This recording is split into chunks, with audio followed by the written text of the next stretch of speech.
Hey everybody, it's me, Angela Walters from quiltingismytherapy.com, and in a previous video tutorial, I showed you how to quilt the feather meander. This design is perfect as an all-over design or as a background filler, especially when you want that curvy, feathery look. But you can also shrink it down and use it as a filler around your quilt blocks. It's the perfect way to really show off some of your favorite quilt blocks using this beautiful design. This design was actually featured in the Feathers, Borders, Blocks, and Backgrounds Free Motion Challenge Quilting Along video series. In the previous videos, I show you how to quilt this design, so be sure to check that out if you haven't already. So I'm going to show you how to do that on the Longarm.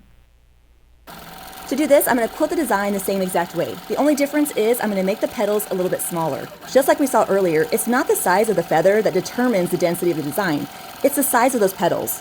So if I really want to quilt it on a smaller scale, shrinking those petals down to about a ½ inch or so is going to give me that beautiful, densely quilted look. Now, using this design in smaller, irregularly shaped areas isn't necessarily more difficult. You just have to remember that if you get stuck in an area where you don't have enough room to quilt a whole feather, you can add a swirl or use echo lines. If you're new to quilting this design, I would start with the bigger option. But as you get more and more comfortable, shrinking it down to fill in those irregular areas is a great way to add a feathery look to your backgrounds.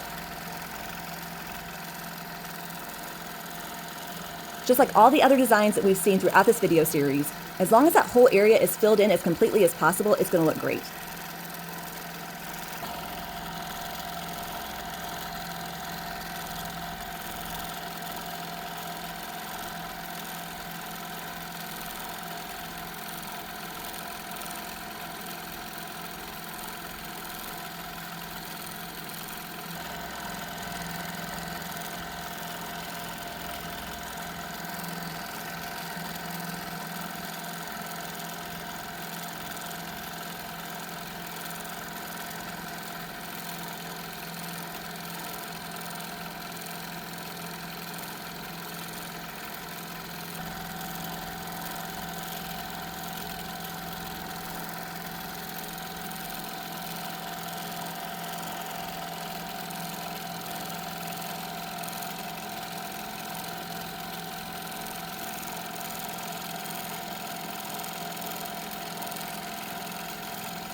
So remember, as you're practicing that feather meander design, you can use it in all different areas of your quilts. Whether you shrink it down and use it as a filler, use it in bigger backgrounds, or even as a border design, it's going to be perfect for your quilts.